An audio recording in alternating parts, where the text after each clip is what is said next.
LinkedIn News. What would happen if we don't try?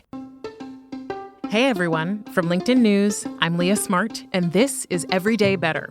Join me every week to explore the stories and ideas that show us how we can live even better every single day with people who are changing the world. Okay, so you're about to hear my sit down with Kat Cole. She's the president and COO of Athletic Greens. As we sat down, I knew I didn't just want to have a conversation about this incredible supplement that is taking over the world, although it's amazing. I really wanted to know about Kat. So it started with her showing me a Roman numeral tattoo that's on her forearm, and the conversation became one about how she's known and guided herself, how she's known she was in the right job, in the right relationship, in the right city, or making the right family planning choices. It's not about being perfect. It's been about how she's known and moved forward with that knowing. And what she's done is found a way to stay optimistic, honest, and follow her intuition. I think we can all take a note on that. All of this weaves together into this story of Kat's life so far that has been surprising, unconventional, but oh so clear. I cannot wait for you to hear this. Our producers and I had pages of notes on this. So enjoy Kat Cole, COO and president of Athletic Greens.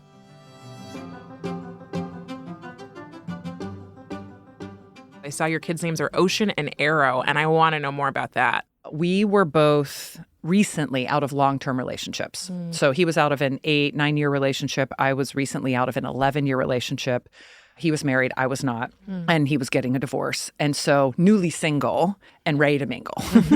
But neither of us had any intention of finding another long-term relationship. He was 29 at the time. I was 36. I did not know that when we met, which is another little interesting tidbit. Yeah. And we were both invited by separate friends to a weekend of learning and development with a group called Breakout that brings people together to go into a city in transition. So think New Orleans, Detroit, Baltimore, St. Louis, places where there is a lot of social tension. It could be racial tension, it could be socioeconomic tension, it could be political tension, and going into the city to do the work with the people doing the work. And that might be volunteers, it might be entrepreneurs, it might be artists, it might be elected officials, it may be activists. Usually it's a combination of all those. And so instead of going to a hotel or a conference and watching people talk about how to navigate life and challenges, we are in there listening to, for example, a head of the city or an elected official talk about the tension, yet the relationship and the progress with local activists or community leaders. And so in this case, this was Baltimore. And this was not long after the Baltimore riots. So this was October 10th, 2015. This date on my arm. Oh, wow. 10/10/15. Wow. And that's why you have that. Yes. I guess. Great. Yeah. Okay. And he and I both Love have the that same tattoo. For those of you listening, she has a tattoo. That's what she's showing me. Yes, I have a tattoo of Roman numerals 10, 10, Yes. 15. Both of us have it on our arms, and then our wedding rings are tattooed. So I get invited to Breakout Baltimore. And Breakout still is an events and community company today that brings people together for purpose. But they do a lot more storytelling and content of people creating change in their cities. So I was invited by my friend Natalie Daly. My husband was invited by our friend Perfecto. And we get invited, and we are sitting in a community house in downtown Baltimore listening to a leader of the police and a leader of those who led the Baltimore riots. Wow. Sitting across from each other, talking about healing, talking about community, talking about friction. And so the environment was quite serious. Mm-hmm.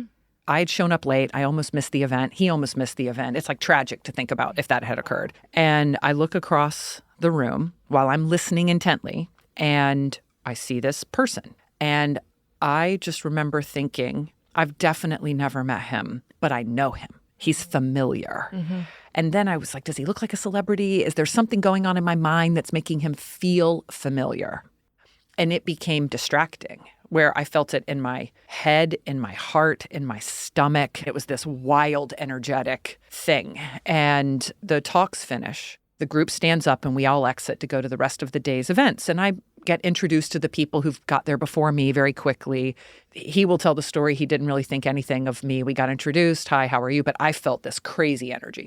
So fast forward, there were arranged dinners of different groups. We weren't in the same group, but then there was an after party at a local bar. And if you were to have a time-lapse video of that piece of the evening, we would be like two dots that slowly moved together and then never separated. We ended up talking, getting to know each other, having drinks, dancing, sitting down in a corner while everybody else was partying. When you meet him finally, so you get to this moment where you're like, I felt this whole thing in my body. And that moment you're actually put in front of him, are you like, oh my God, I'm freaking out, I'm so awkward? No, it was, all I knew is I had a feeling. I didn't know what it might be.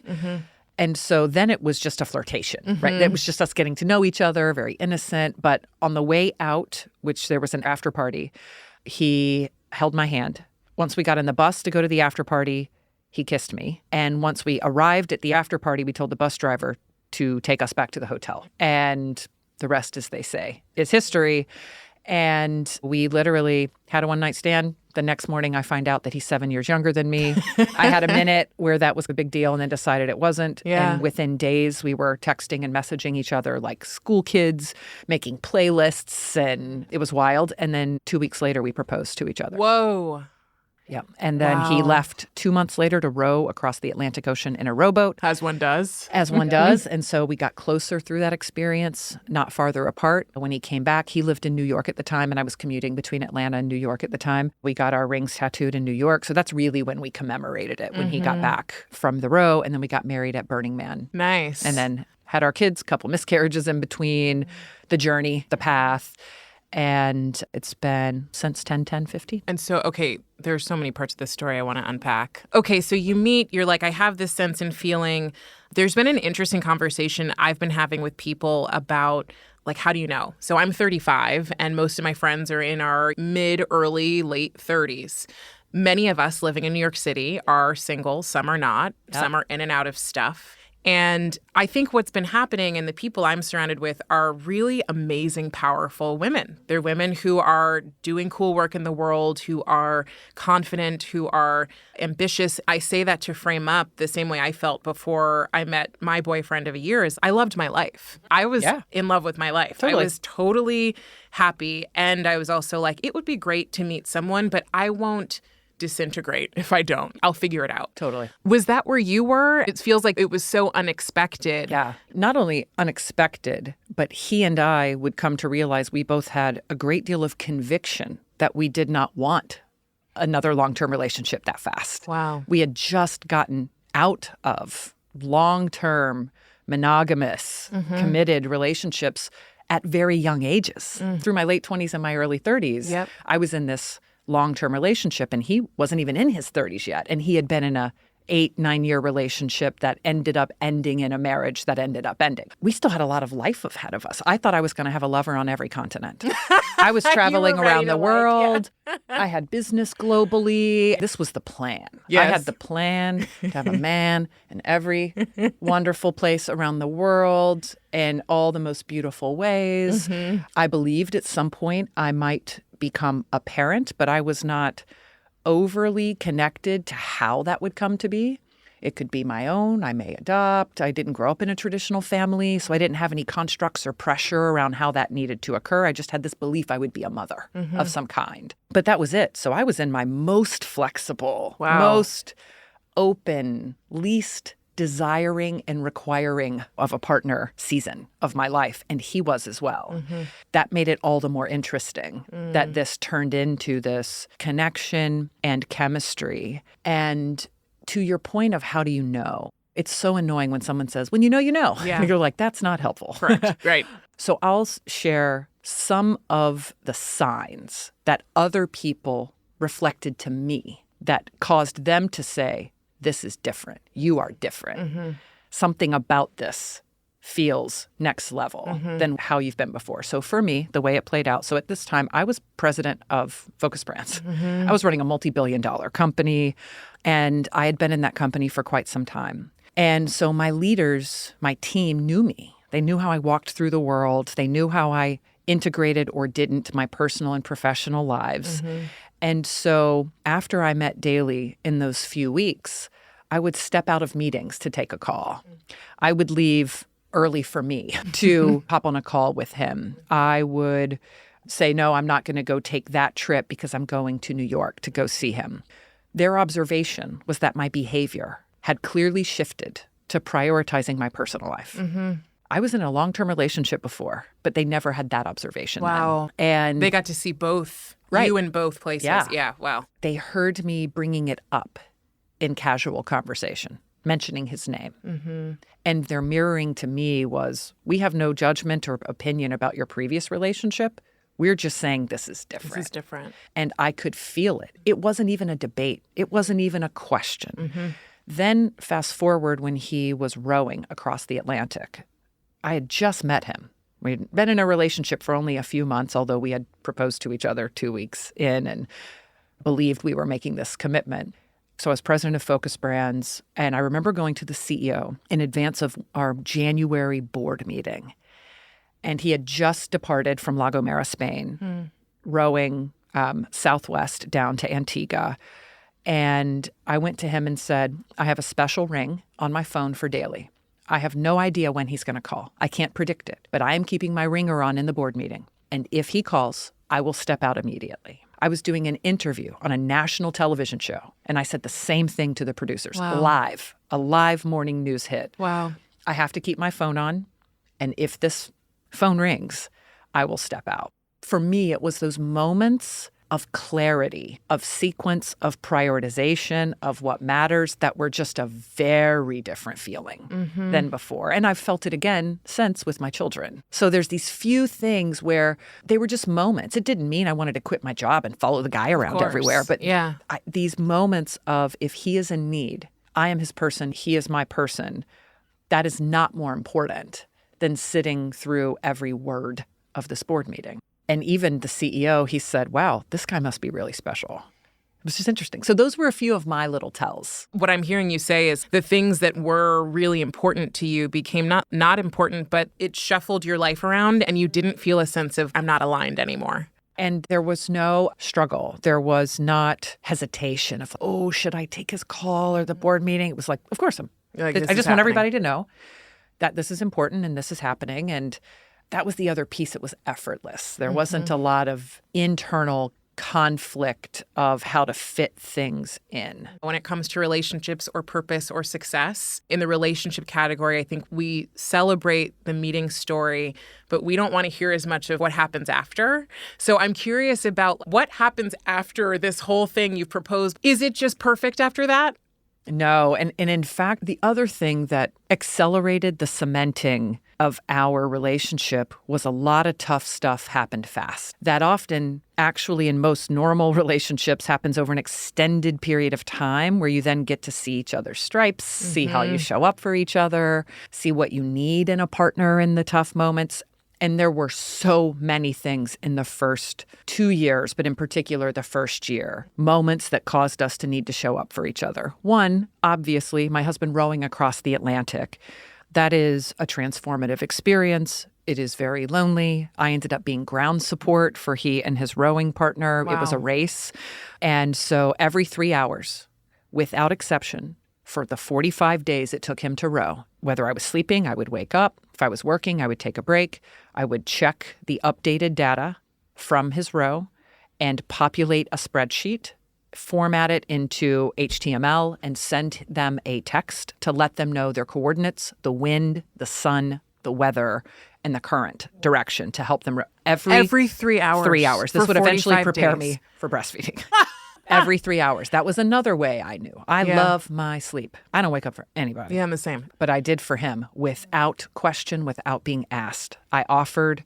It became my routine. I took great pride in it. It felt like a privilege and a joy to be able to do that for him as a partner, not like a job or a requirement. And he went through a lot of stuff. It was emotional. He had seasickness, as most of the ocean rowers in the first week. And so being on the phone with him, a satellite phone with not good connection, hearing him go through that, seeing him and hearing him at his worst, at his weakest, and being his partner through that you often don't get the opportunity to do that for your partner for years. And you just hope the person you've partnered with is going to be there for you in the way you need them to be there for you in your moment of need, but you never know. And so that was a bit of an accelerant in at least him seeing how I would show up for him. At the same time, he was very close with his grandmother, and she passed away while he was rowing. And I did not know his mom well and needed to get to know her and in some way weigh in on, are we going to tell him while he's rowing? Or are we going to wait until he's back? Wow. And so then I became closer to his family as a result. And in that moment, he and his mom and I decided that we would not tell him. But I said, this is your choice. I'm new to this whole family situation. But I do believe that unless you need him to know, that it's not going to help him because he will feel guilty that he's not here for you because he's very close with his mom. So how long did you hold this information while also every 3 hours checking? For a month. Wow. And then, but as soon as he landed and his mom was there, we brought her there and his cousin. As soon as he landed and everything, we congratulated him. He had his moment of accomplishment. He and his mom walked off and she told him. And I was like, oh my God, I hope I did the right thing. Yeah. So just even those examples are moments. And then not too long after we got married, we had our first miscarriage. And then we had our first child, and then miscarriages in between. And then I had to have surgeries in between and had some health scares. And so it's just a lot, right? Requires a lot of emotional support, mental support, physical partnership in many cases. And so our first 2 years were packed with what feels like a lifetime of life hurdles that helped us see that, wow, like it's not just romance and chemistry and excitement. And we called each other our magnetic puzzle pieces. It's like we just fit together and we stood the tests that came very early on that strengthened the relationship. But without those tests, you're saying that a lot of times you don't see that for a long time. That's right. So you don't know. You don't know. I'm sure people who are listening have seen these questions that they say, ask a potential partner these 30 questions to suss out what might be controversial disconnects between you. And that really is about this point. It's about accelerating, finding out, and not leaving to just time how you find out. Now, should you create a crisis to go through? Of course not. Of course not. But tough moments happening early can be helpful in any relationship. I even think about work partnerships and teams in companies. When you navigate a tough time together, you often emerge stronger for the good times. And so it's not only telling about whether or not you're a fit, but it's also formative in building that muscle to live life or to navigate work or the environment together. We're taking a quick break. When we get back, Kat is sharing a question and a statement that I'll take with me forever.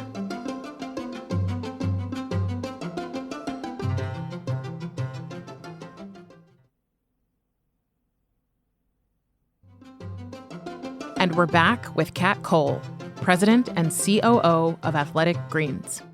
Is the everyday perfect or is the everyday up and down? Who knows? No, I mean, especially with kids and life. Another interesting thing we navigated, my youngest child, Arrow, who's about to turn 4, ended up having, the best way I can describe it is a lot of airway challenges, breathing challenges. And from the time she was 7 months old, the tiniest of respiratory viruses, which hello, COVID, would send us to the ER, if not the ICU, and the PICU, the pediatric ICU. And man, that was just this level of stress. Every time she'd get a runny nose, I would pack a bag, ready for the hospital. And my husband needed to travel for work, and I needed to travel work. So the emotional burden of that almost nonstop worry, because the healthy moments were more rare than just the nonstop sick moments, was a real test of our relationship. And of course, you get tired, you get stressed. And so one of the things we did from the month we met is developed our monthly check-in. And we could not have known how powerful this would be in our relationship and how challenges would come our way. It was proactive for us. We both were like, look, we were in long-term relationships. We recognized that we learned things from those relationships. And we want to take that learning and be better for the next one, for whatever part we contributed to those relationships not being it.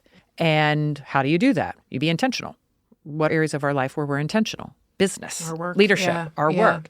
So we took these principles I had from being in a forum at YPO of how to check in with other high-performing individuals and calibrate. He had read an article about a couple, both of them worked and were busy, where they celebrated their relationship on their month anniversary. So we put those ideas together and said, on the 10th of every month, we are going to celebrate our relationship by checking in on our relationship. And we developed 6 questions. What's been the best part of the last 30 days?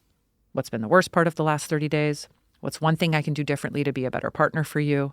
What has worried you or weighed on you the most in the last 30 days? What are you most proud of? What are you most grateful for? So I ask him the question, he answers. Then he asks me the same question and I answer. We have made notes every month. We have not skipped a month with the exception of the birth of our child or an extreme emergency, and we still made it up before the next one. And this sacred space that is saved for the purpose of checking in. It doesn't prevent us from talking about something in the moment, of course. It's not like a bag of frustrations that we throw on each I'm other. saving that for the 10th. Yeah. Once we reflect on the month, and we have to start by looking at the calendar to even remember what happened in the month. Otherwise, you're only talking about the last few days, primacy and recency. It gives you perspective. There's some distance between in what happens day to day, and you can look back and say, what stands out to me emotionally, mentally, of what was the best or what was the worst? And it's as it relates to how we show up in the relationship. So the answer could be something to do with work or something to do with us as an individual, but it's about how we show up together. And that check-in has helped us be stronger, navigate tough moments, know how to show up for each other. And so in the day-to-day, the bumpy parts are things like, we both work, we both travel, and sometimes it's, oh, I accidentally assumed that you were going to be home for this, and you're not, and that's going to disadvantage someone here, me or you. How do we decide that? Oh, we have help for childcare, and what if that person is sick or can't come, or all of a sudden the kids are sick and the school closed, and so no one can be here, and now we have to work around our kids and our life and find a way to do that in a partnering way.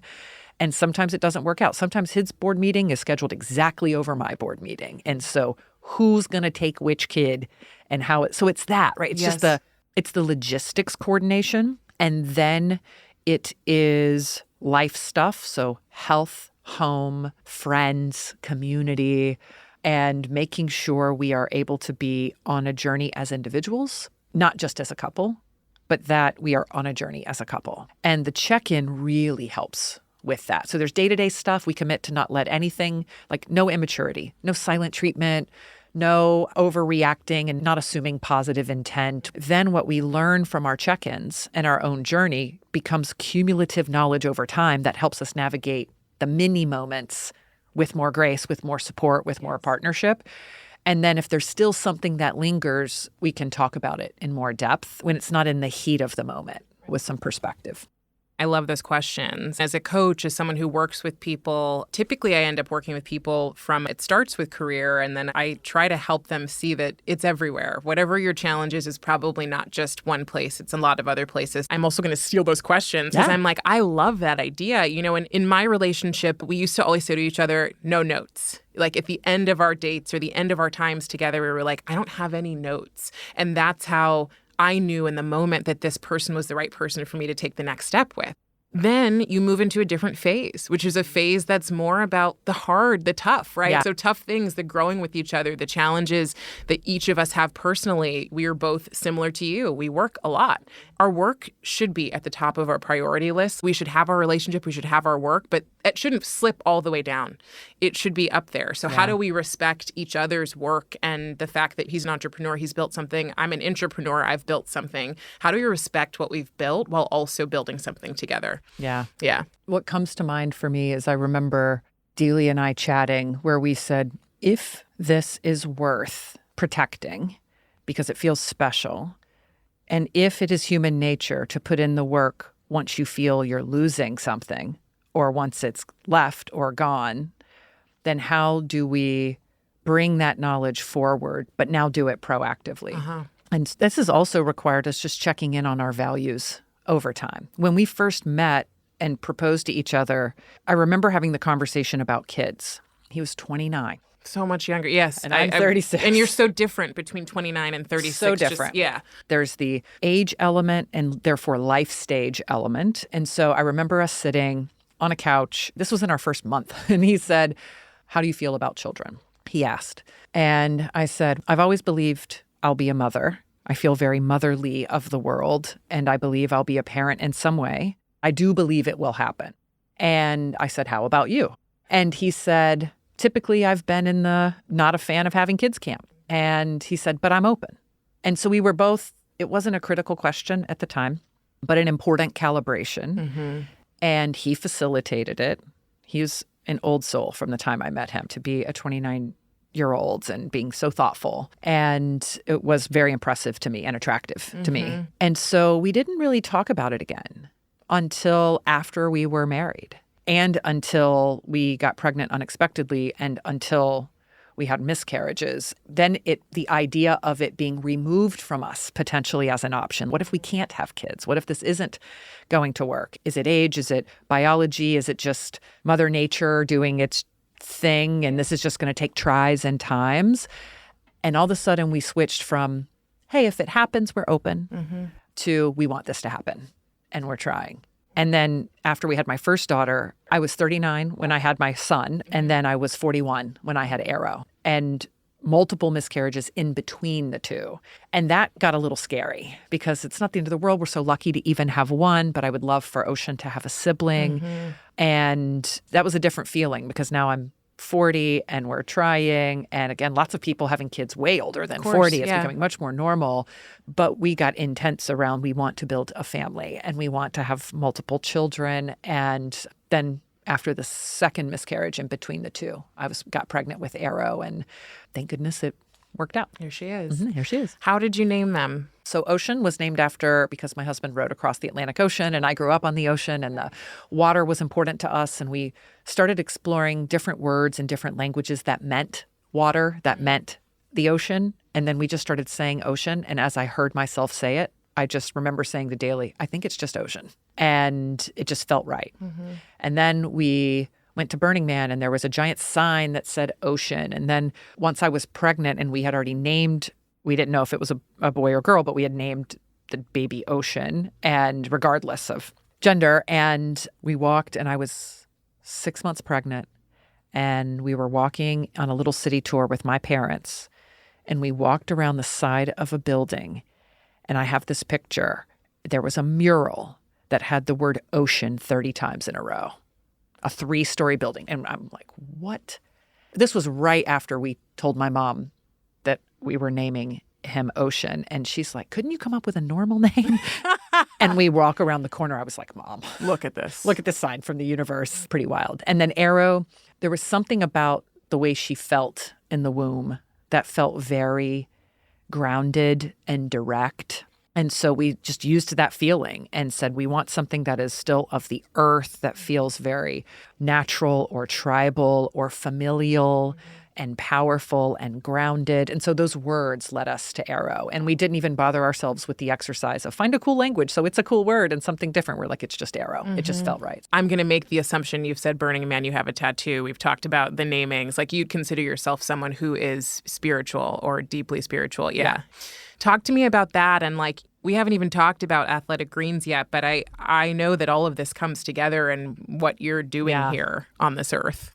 Yeah. For me, this idea of spirituality, being connected to a higher purpose, feeling connected to others in little ways and big ways, I've felt that for as long as I can remember, some connectedness. And I've never been very particular about what to call it. And certainly events, groups, communities like Burning Man are one of the ways that I've explored and expressed that so much. I got married at Burning Man, and so choosing to be married there with our burner family and be married in the dust in an unpredictable environment was a very personal decision for us. Our immediate family wasn't there. We had just like dinners at their houses afterward. But again, we didn't grow up in super traditional families, a traditional wedding, a traditional structure. It just wasn't even in our construct of desires or beliefs. And we had no feeling of that being expected of us from anywhere. So we were free to pursue what felt right.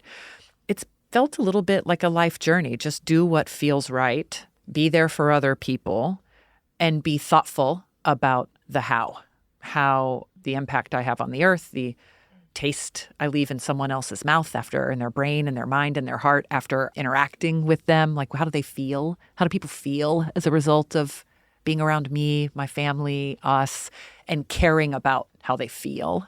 And that's been a bit of my spiritual journey. And that requires spending time one-on-one with people, spending time alone. I love spending time alone. I've learned to love myself deeply in all my flaws.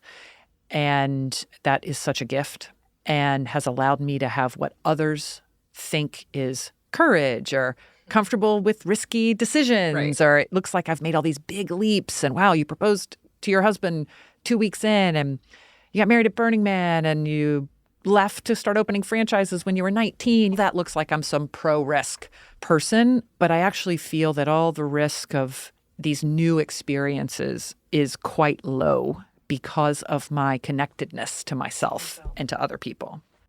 So when you think about how things will turn out, it sounds like you don't spend a lot of time sitting in the potential uncertainty of where it all will go. Have you been able to then divorce yourself from the worry or the uncertainty about what's coming?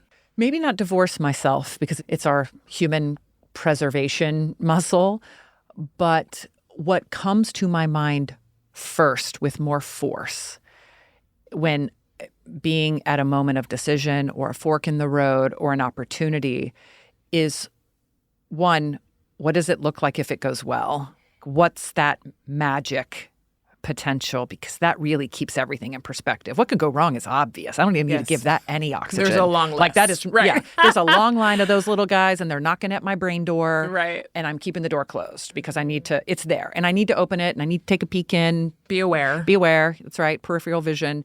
But I've lived a long life, so I know a lot of what the challenges can be.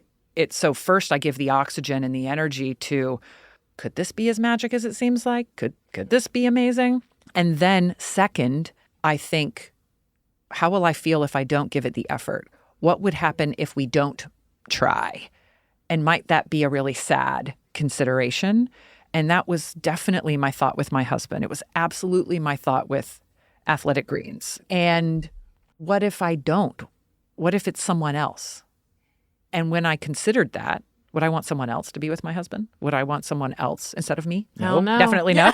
Definitely no. But even then, the thought of it, what if I saw someone else joining Chris, the founder of AG, to bring AG1 to be one of the most well-known global health habits, the first 60 seconds of your day? Yes. How would I feel about someone else bringing that to reality? As his business partner with that team, I'm glad it's me that's helping the team through it. I'm glad it's me and not someone else who might not care as much or might not be as all in or might not have as much of a connection. This feels right. I'm glad it's me. I'm so glad it's me instead of, oh, I have to deal with this. And I felt that way immediately when I joined AG. You said earlier that you feel this responsibility to take care of the world or to support people in the world and support community, and it doesn't feel heavy, it feels light. When it comes to Athletic Greens, this daily activity that takes very little time, tell me, where's your heart in that? I have been on such a journey as someone who had kids later in life, again, what's becoming more the norm, and health becoming not just more important, but non-negotiable for me, because I want to live long and strong for my kids. I want to be able to run and play and lift them. And when they're 20, I'm going to be 60. And when they're 30, I'm going to be 70, give or take 2 to 4 years. Yep. And that's sobering, but I want to use it as sobering in a way that is motivating, not daunting. Yeah. If that is simply the truth, then how can I have the greatest degree of badassery as a 70-year-old? And that is stacking the odds in my favor now, building a strong foundation. And I've been on a journey, a personal one, before I joined AG. One, I was a customer drinking AG1 before I joined AG. I was chief fangirl before I even became an advisor to Chris. But I was also getting into more yoga, stretching, fascia, walking, running, working out, supplementation to then give my body more fuel of what it needs because I'm living a hectic, busy lifestyle that requires more nutrient density that, oh, by the way, is harder and harder to get from food in the modern diet. Even if you're eating healthier, food's not as nutrient dense as it once was. And it got hard. It got hard to be consistent, especially as I traveled. It got tough to take things in the right combination because some things should be taken close together. Some things should be taken far apart because of how they affect absorption, how they act in synergy with each other, or how they act in conflict with each other. Some things need to be taken without food. Some things. Right. It just became, it took a lot of energy. And that's energy worth investing. But then when I came to see a solution that simplifies a large part of that stack, because AG1 is a multivitamin, it is a probiotic, it is adaptogens, it is phytonutrients in one step. The fact that there is nothing else that I can do in 60 seconds that is this good for me. There's nothing else that I can do in 60 seconds that is this good for me. I can't walk for 60 seconds and get this health benefit. I need a few easy buttons in my life. I don't expect everything to be an easy button. Well, you want to make things efficient, right? That's when right. You're busy, yeah. And I wasn't sticking with the consistent supplementation routine because it was so many pills and powders to combine. And so when I read the label and just saw what it replaces, it saved me time, it saved me money, and I was more consistent. And because I was more consistent, I felt the benefits in my energy and digestive system faster. And then it led to these other interesting shifts in my habits because I start my day with AG1, which is how we recommend it. You don't have to, but it's ideal. I brush my teeth, I get dressed, I go down in my quiet moments before my kids wake up, and I make my AG1. My husband's parents, they're Midwesterners. They grew up in a 3,000, still live, they're a 4,000 person town in Eastern Washington State. They're not like at Whole Foods buying up the supplement aisle, but they drink AG1 religiously in the morning.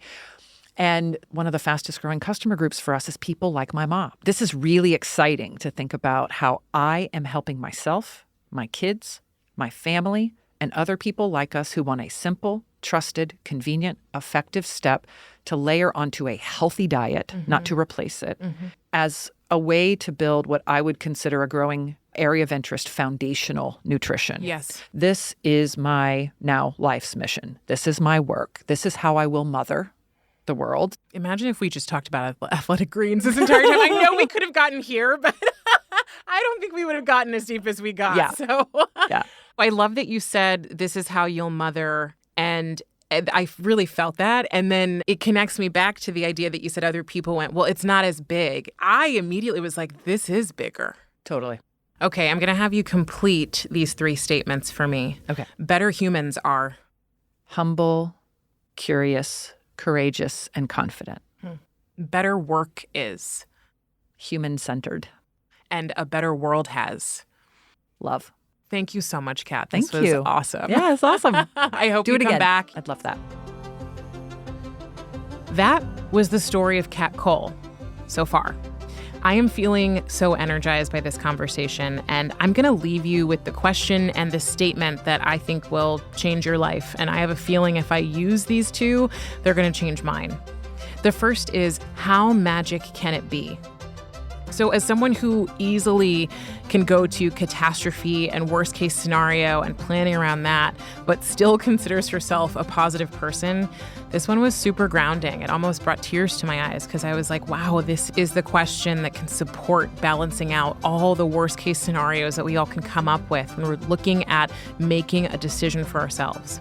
And finally, the statement, I'm glad it's me. Wow. So if you are at a choice point or questioning something or in the midst of a tough time, I know it's not always easy, but how can you be glad it's you? And if it's something you have choice over and you're not glad it's you, or you don't want it to be you, make a change.